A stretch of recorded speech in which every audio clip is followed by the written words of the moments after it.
you ever think we'd end up going to prison because of the wild? The last place I expected to be. This is interesting. My producer Matt and I are driving up towards a unique destination. This one might take a bit of explaining. Clallam Bay Corrections Centre. We're just a few miles from Bramble's territory, the female cougar we tried to capture last week with Kim Sager-Fradkin, the wildlife biologist. Bramble is part of a big research project here on Washington's Olympic Peninsula to understand these cougars' lives in intimate detail. Technology is at the heart of it. Over a dozen cougars fitted with satellite radio collars and a grid system of nearly 100 remote camera traps constantly collecting thousands of images and videos of wildlife in the forest. All this tech is great because it gives researchers so much data to work with, just what a scientist wants. But the problem is, they have so much data to work with, way more than a small team can go through. So today, we'll dive into the data and look at some pretty imaginative approaches to dealing with massive information overload in the digital age of conservation. And they just literally have to click a couple of buttons. It all gets processed, standardized, and they can just leave the computer and it's going to work for us. So that's the idea. And the prison? Well, the inmates are part of the solution too. I'm kind of nervous. I'm a little nervous too. I just don't know what to expect. No, it's the first time I've done anything like this, so it's a really interesting reason to be here, isn't it? Yeah. In all my years of working with wildlife, this one is new to me. That is a lot of barbed wire. Holy smokes. All right. Welcome to the wild. Welcome to prison. From KUOW in Seattle, I'm Chris Morgan. And yes, welcome to the wild.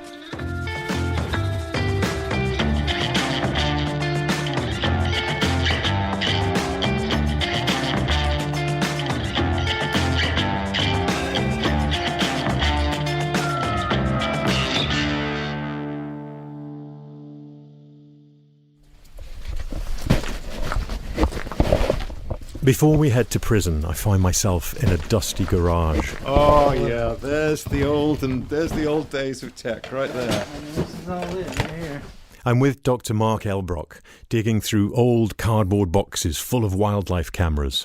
In many ways, data collection begins with the cameras Mark is obsessed with. So this is the old, here's the old trail cameras. Huh. That was like a good one. Right. Which now would be a junker. Mark is a biologist with Panthera. They're a conservation organisation focused on big cats. They work all over the world. Mark's been on the front line of using camera technology to study wildlife just about his entire career. Yeah, you made these from scratch, huh? Yep. One camera Mark shows me was built inside an ammo container with a hole cut in the side so the lens could stick out. And then, of course, we would hack the GoPros as well. Mark really is kind of a camera wizard. He's used these skills and the images he's collected to study big cats all over the world, to understand their behavior. Cameras began to reveal the secret lives of mountain lions while we weren't looking and when we weren't catching them. Not much was known about mountain lions or cougars back then, and even today researchers are still unraveling the mystery of these cats. And Mark says that most of what we knew about them, or at least what people thought they knew about them, was from hunting them or doing field research, often with the help of dogs. We're experiencing a species that's hiding all the time, whereas that's not the natural state of mountain lions, necessarily. And so I feel like we've built an entire cultural understanding of an animal based on chasing them with dogs up trees and onto cliffs. And that's not a mountain lion. And so the cameras, when they first were developed, or, just taking a picture, right? But you were at least getting glimpses, still shots, images of a cat doing something other than being chased by a dog. The cameras he's showing me look like they belong in some museum, and that's the point. Tech is moving fast, as we all know. Just think about the phone in your pocket and what it can do. So these days, Mark no longer needs to solder cameras in this garage. Now he can just buy motion-censored cameras with almost limitless photo storing capabilities. And of course now, they can even record video. Mark and his organisation has got to the point where they're collecting millions of images from all over the world. It's a super time to be a mountain lion biologist because of technology, so that we're having all these insights that we just couldn't look at. We couldn't answer these questions 20 years ago. And so it's just a great time to learn new things about mountain lions. Mark developed a grid system of cameras to deploy in wilderness areas to map out where big cats go and to estimate their population size.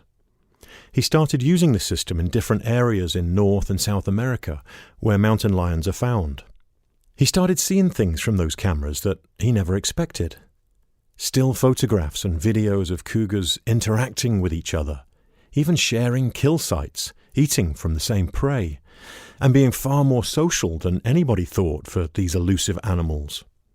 Early on, Mark wrote up some of his findings for an academic wildlife journal, but that didn't really go over well with the general consensus at the time on cougar behavior. Scientists from the journal pushed back. And I had reviews that were one sentence long. Mountain lions do not interact. Period. Reject. Mountain lions do not do that.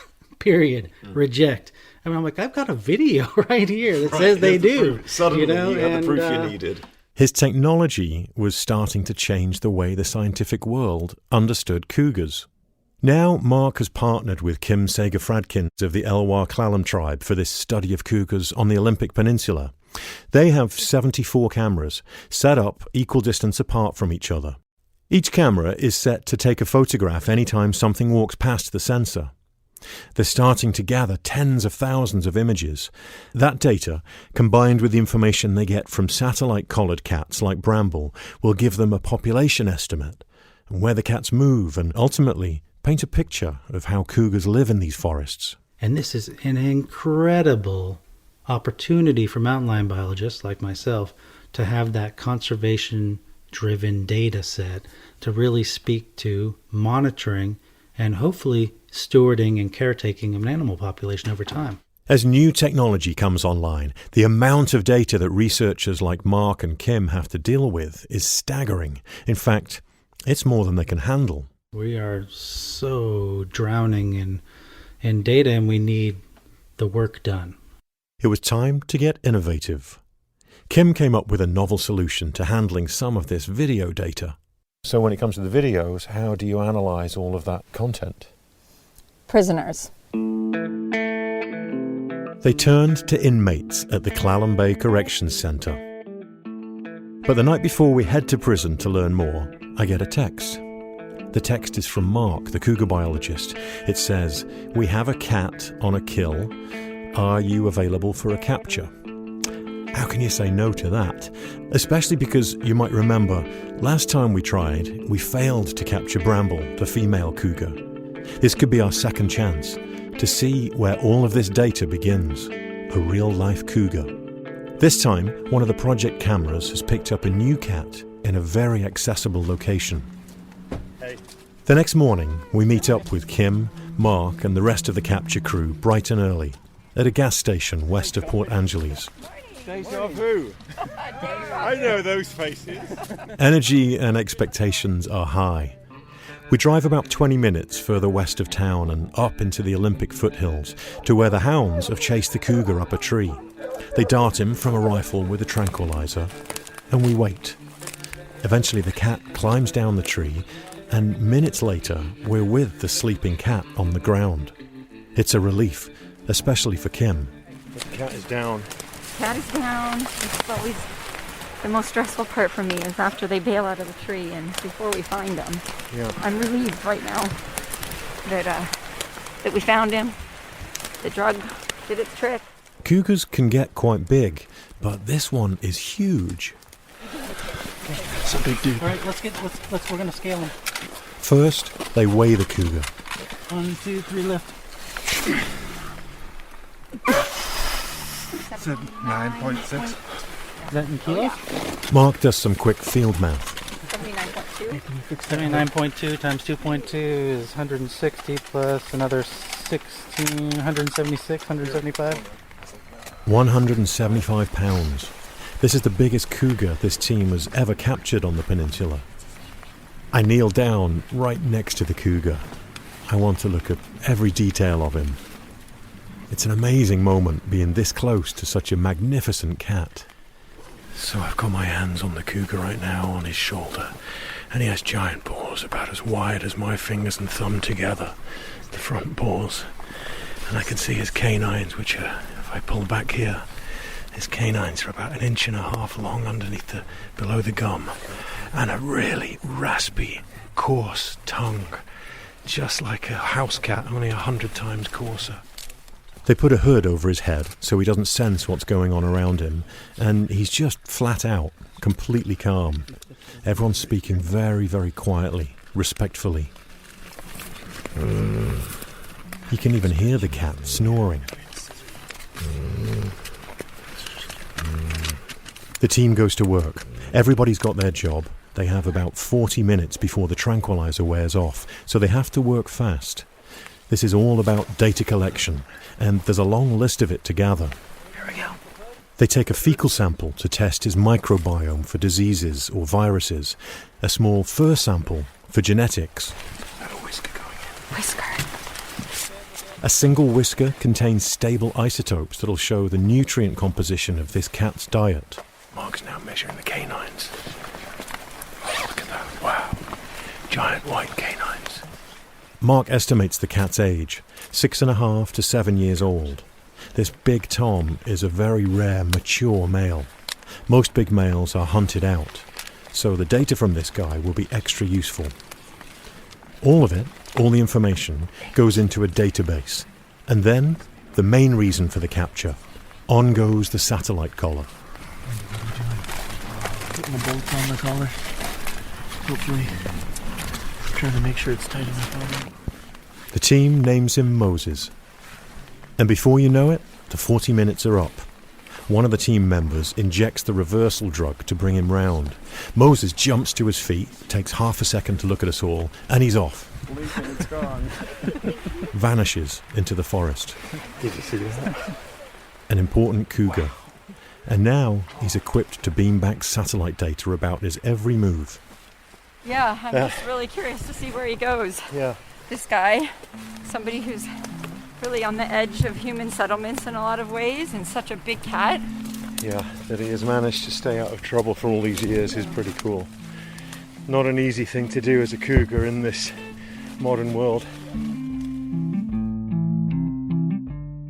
After the break, we follow the paper trail of data from the cats to the prison to find out how this unusual collaboration works.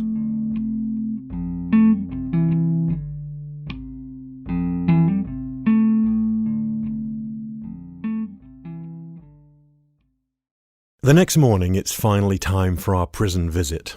We drive an hour west of Port Angeles through miles of thick Pacific Northwest forest, thinking of Moses.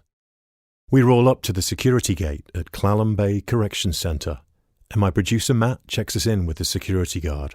Have any guns, weapons, drugs, or knives in there? No. How about any bombs or bongs? No.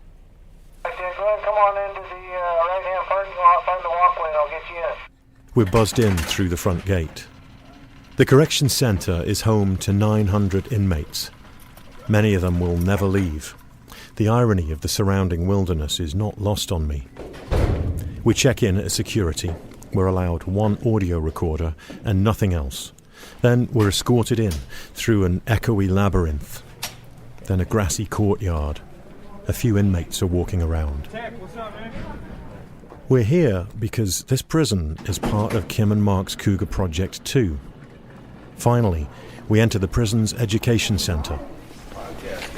Hey, this is Greg Steen. How you doing? I'm Chris. How you doing? Thank you. Good, nice to meet you. This is Greg Steen, an inmate here. He's 55 years old, and he'll be in prison for the rest of his life for 5 counts of armed robbery. He and others have become a key part of the cougar study. Kim has trained Greg and some of the other inmates to analyse and catalogue the videos that are being collected by all those remote cameras she and Mark have deployed. He volunteers for the Wildlife Project as part of an environmental science class he's taking at the prison. It allows us to kind of extend from our classroom environment and actually be, I think she called it citizen biologist or geologist. That's it. I like that one. The remote cameras Kim uses to take photographs and video, Someone has to click through every one of them to see what's in each video, which species, what are the animals doing. Then the key part is taking that information and getting it into a database.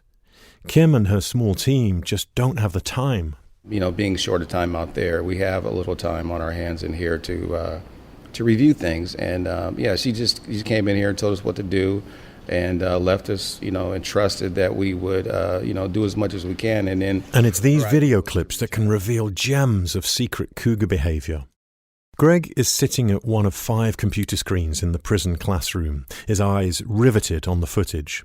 He clicks away with his mouse and walks me through the process of classifying the videos. We open a filing system here, and then just say we start at the top here, clicking on the file. The information at the top left screen gives us the date, the actual time that this was occurring, and even... Greg then watches and classifies every video, examining them really carefully for every detail. Sometimes it's just a leaf in the wind that triggers the motion sensor. Lots of videos have nothing in them, but every so often they'll get a video of an animal, and if they're really lucky, a cougar. Greg shows me one recent video. It shows a cougar actually sharing a kill with a skunk. So we think that because the spotted skunk is interacting with the cougar here on this kill site, who would have thought that something like that would happen? Surprisingly, cougars don't seem to mind all that much if a smaller animal wants to share a meal, or maybe it knows better than to mess with the tail end of a skunk. Once Greg has a video with some action, he then clicks on a list of options to describe the behavior of the animal. What would happen if you dropped down that? So you got feeding. We got all kind of options here. We have feeding, playing, interacting, resting, catching, investigating the camera behavior, cleaning, nothing, walking, moving. Greg loves this part of the class. He grew up in Seattle, but he says this role has expanded the way he looks at the world around him. And even inside these walls, there's wildlife to see. Greg says he started to notice the birds that fly into the prison courtyard, like the gulls and the ravens. They know when we go eat the chow, they know when we come back, people bring back bread and things like that. But if a seagull comes in and eats too much, the raven will come in and chase the seagull away, as if to say, that's enough for you. Do you watch them a lot? I do. Yeah, I do. I have a pretty good shot of the exterior there, and oftentimes you'll see this communication with the crows and the ravens and the seagulls. Were you always into wildlife? I think that we all have a little, what's my guy from Australia's name? We have a little Crocodile Dundee in us, Even me being an urbanite from the inner cities of Seattle, we ran from dogs, and we have raccoons running around too, So there's all kinds of wildlife that exist in these particular areas that we all grow up in, So I guess, in a sense, we all have an innate connection to, areas like this. So yeah. In here, sometimes even the cougars are closer to the inmates than you might think. One of the collared cougars had a kill site nearby. It was just 200 yards from the prison fence. We don't really think about the bigger ecosystem that we're in prison because we're so confined, but we're actually neighbors of what we're actually viewing. So it's actually good to see what's going on outside of the perimeters of the confines of an institution, right? It really allows your mind to kind of expand and be freer in some regards, So it's rather fascinating. Back to the videos. Many of them aren't super interesting, but sometimes an eye-catching one shows up, and there's a category for that. So on the screen you've got a little checkbox and it says Hollywood ? And then next to it Facebook. It says Facebook, right? What's that about? Well, it's like some of these videos, like the skunk and the cougar. Those are things that you wouldn't normally assume would be happening out there. I mean, it could be. I think one time there was an eagle out there. And there was some inner fighting there. And so, funny moments, like if you were to add some type of a music bed to and some type of audio, people would enjoy that. Viral moments. And that's so the best clips are called Hollywood. That's right. I spend some time with Greg and he shows me some favourites. More of the cougar and skunk, cougar kittens playing, adult cougars sharing meals. And all the while, Kim is getting the data she needs to understand these cats, and the inmates get something out of it too. I think that's one of the things that, being incarcerated will will do is it will disconnect you if you let it. But I think that, connecting to projects like this allow us to be part of society in a sense. The whole time I've been talking to Greg, another inmate, Tom, has been sitting 10 feet away. He's looking over every so often. I met him when we first came into the room. Tom is also serving a life sentence for armed robbery. I could tell there was something he wanted to say. Tom, I saw you nodding then. Would you want to say something about? Everybody's in the wildlife. Everybody watches National Geographic. Sorry, can I get you to say that? I was a little far off. Can I get you to say that again? A lot of us don't have anything happening outside of this prison, so to be a part of something that's outside of this prison kind of gives us it lights a fire up under us, It gives us something to feel like we're a part of that's not prison. So that's one of the things that guys take from this, aside from the fact that they just love nature. As we leave the prison, I glance up and catch myself looking into a security camera. They're everywhere, quietly revealing things about those who walk by. We walk through one last door and out into the fresh air, and right then I look up and hear something. Come outside the prison now, and guess who's up in the tree above me here?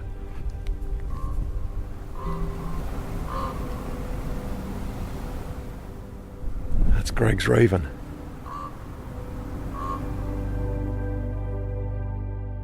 The wildlife cameras, these videos, they're a window into the wild, even for those who won't ever walk in the forest again.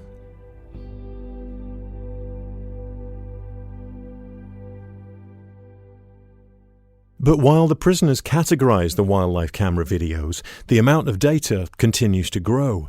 The cameras don't stop taking pictures or recording video, so no matter how many clips a human clicks through, they just can't keep up. Faster solutions are needed, and that's where a different kind of intelligence comes in. Artificial intelligence. Enter Mark Elbrock's colleague at Panthera, Dr. Ross Pittman. We reach him in South Africa. I'm not sure if you know much about South Africa, but we have rolling blackouts across the country. Surprise, surprise. And the blackout started 1 hour ago, so I'm on laptop power. Ross is an ecologist by training. He used to spend a lot of time in the field collecting the wildlife data, like Kim and Mark. But now his role has changed. He's now the guy who makes sense of the data. And now we almost exclusively work on computers and are literally never in the field. Really? How does that feel Yeah. for someone who was born into ecology? Yeah, it's okay. Ross is the Director of Data Management at Panthera. He now works with massive data sets to make sense of wildlife behaviour. It's like being a sort of investigator almost, right? You can sort of plan something and then kind of try and see if you can prove it almost. Panthera has collected over 20 million images from their camera traps all across the globe for all kinds of cat species. And each one of those images contains a lot of information.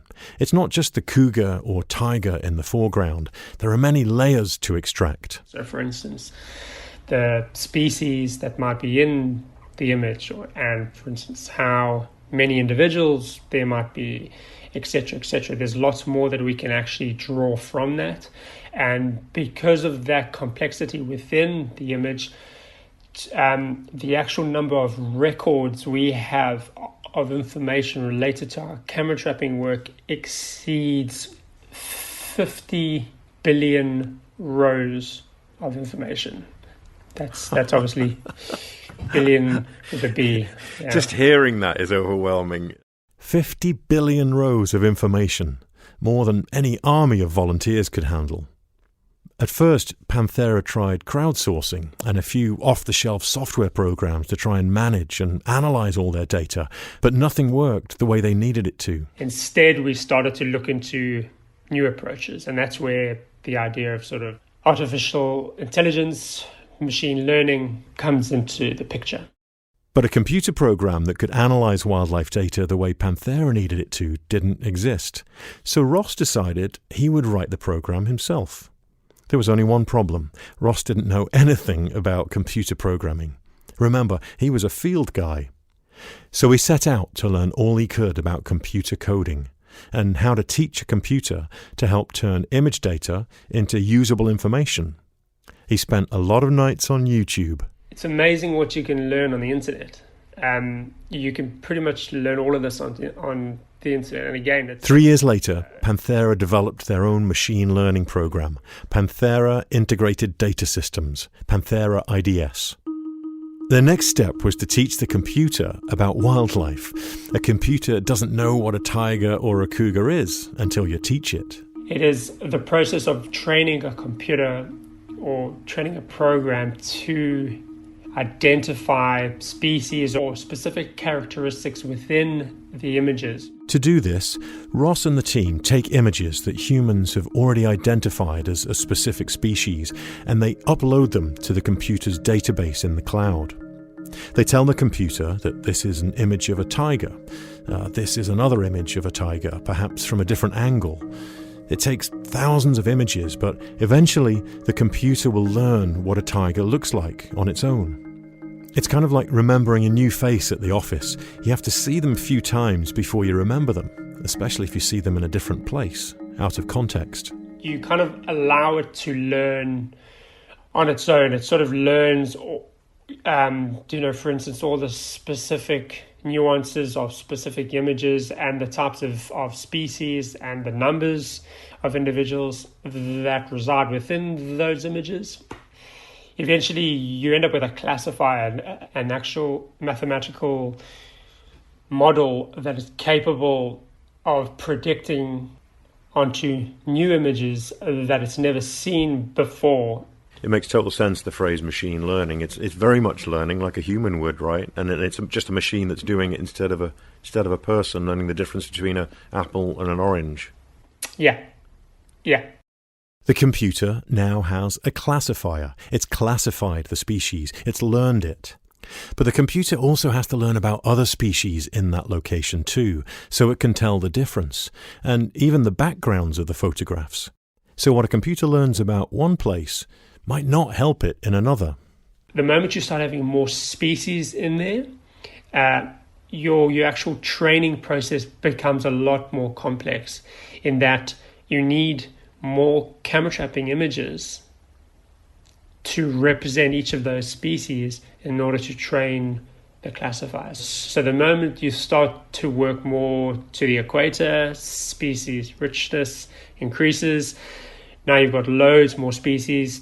For instance, you've got all the different types of birds and everything else. So a computer, let's say, learning about the Sahara Desert has a much easier time than a computer learning about the Amazon rainforest. Completely, absolutely. Yeah. It makes total sense, I guess, doesn't it? It's just a more complex place, and the computer's got to get its head around that biodiversity and learn all of the species effectively, so that it knows what's wandering past a camera. Yeah, it's pretty cool. Ross and his team have now built classifiers for large parts of Asia, Africa, and Central and South America, and it's working. The classifiers have a 99.8% accuracy for some images, and that's often better than humans can do. And now they're in the process of helping Kim and Mark with their cougar images in Washington State. Once the artificial intelligence classifier is up and running, it will massively accelerate the time it takes to identify what's in all their photographs. And they just literally have to click a couple of buttons. It all gets processed, standardized, and then you can sort of, for instance, click another button to say run through a machine classifier, and then they can go off and have a sleep, or they can head off and collect some more camera trap images, and they can just leave the computer and it's going to work for us. So that's the idea. This approach is taking things to a whole new level. Where is this technology heading? What's the future for this stuff? Sure, that's a good question.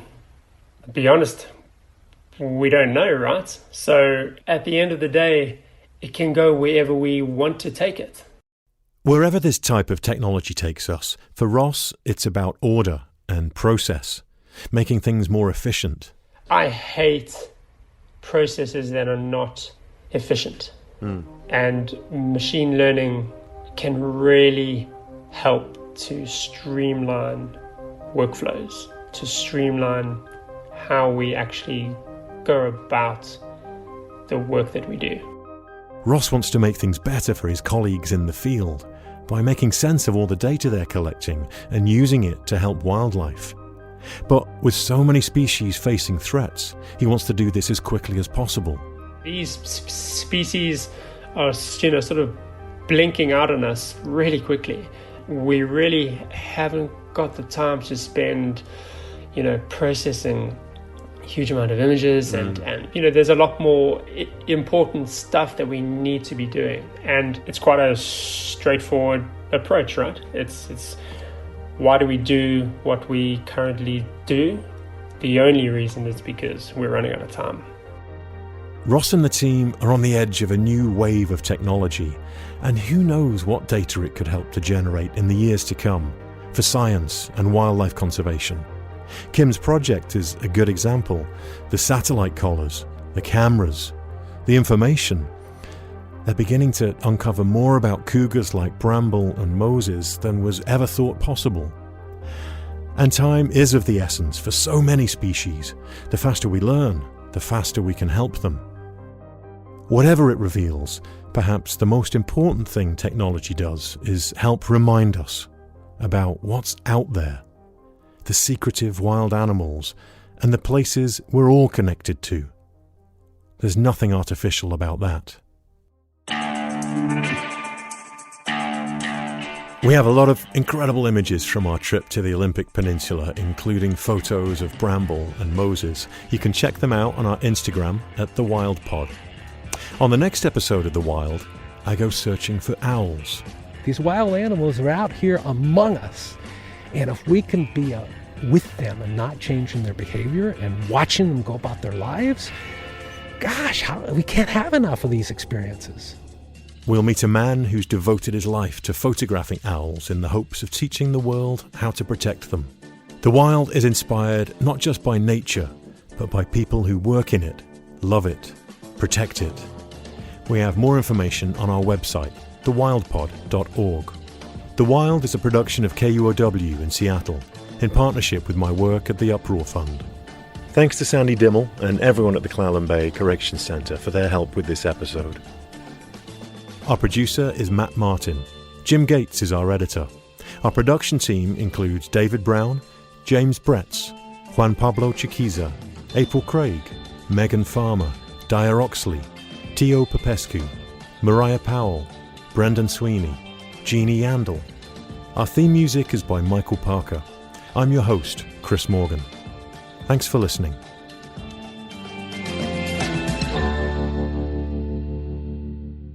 You may be wondering what happened to Bramble, the female cougar from our previous episode. Bramble's old satellite collar needed to be switched.